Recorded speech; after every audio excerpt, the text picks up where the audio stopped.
Welcome back to Patrick Christie's Tonight. Now, thousands flocked to Stonehenge in the early hours of this morning to celebrate the summer solstice. That celebration comes just days after two activists from Just Stop Oil were arrested for spraying orange paint over the Neolithic structures at Stonehenge. Well, I'm very pleased to say I'm joined now by a member of the Druid Grade and a spiritual healer, Adrian Rooke. Thank you very much, Adrian. Tremendous to have you on the show. How do you feel about what Just Stop Oil did? I think it was a somewhat ill thought out stunt, so childish, and risked permanent damage to one of our most sacred monuments. Just Stop Oil have obviously got a relevant point that a lot of the Druidic ideology would agree with. The world is in trouble. We need to rethink how we relate to the planet, but this kind of action causes more people to pull away from support of, the work to deal with climate change than brings in, I'm afraid. Well, can you educate me a little bit on what Stonehenge means to the Druids? Because, if Just Stop Oil had done that to a church or a mosque or a synagogue or something, people would be saying, oh, it's a bit racist or it's bang out of order. But, how important is Stonehenge to you? Well, Stonehenge is very important. It's important to all people of a Druidic or pagan-based faith.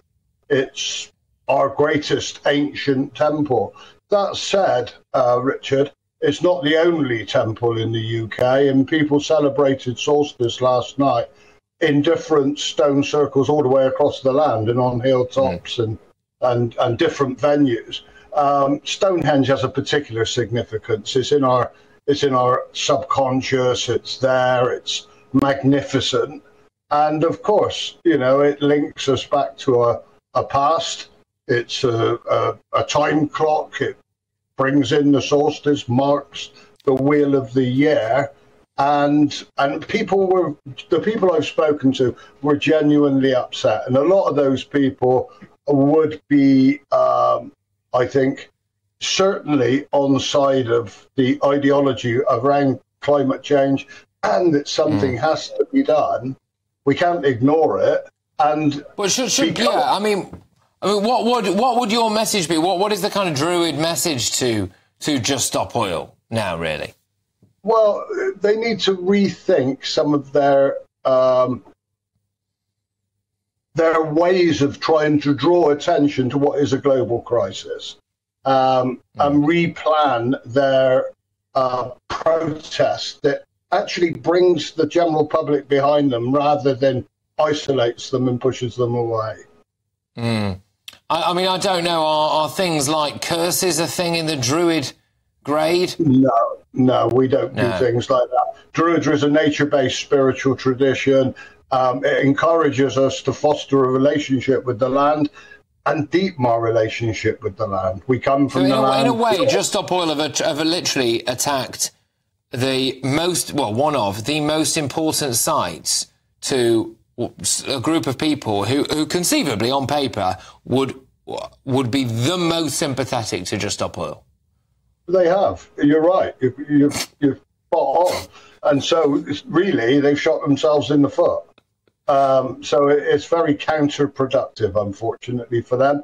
But it is what it is. And thankfully, there wasn't any permanent damage done to the stones. If there had been, it would have been a bigger tragedy. But, from a politically sensible point of view, it's gone down like a lead balloon, really. Well, I'm not surprised. And can I just ask you, and we are going to have to be quite quick on this, who made Stonehenge?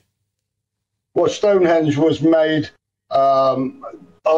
they estimate 5,000 years ago. There's varying degrees of consensus as to whether it's not older, but it was made by our ancestors, post-Christian, 3,000 years before. We don't know if it was the Celts, the indigenous people that were here before, probably the indigenous people that lived here before. And it was of huge emotional and spiritual significance to those people. If you think of the work that's gone into creating something like that, it's massive. I love all the stuff about Stonehenge and everything. I get absolutely gripped by it and all the theories behind it and everything. But can I just say a massive thank you, Adrian? All the best. You look after yourself. Take care. It's Adrian Rooke there, who's a Druid spiritual leader.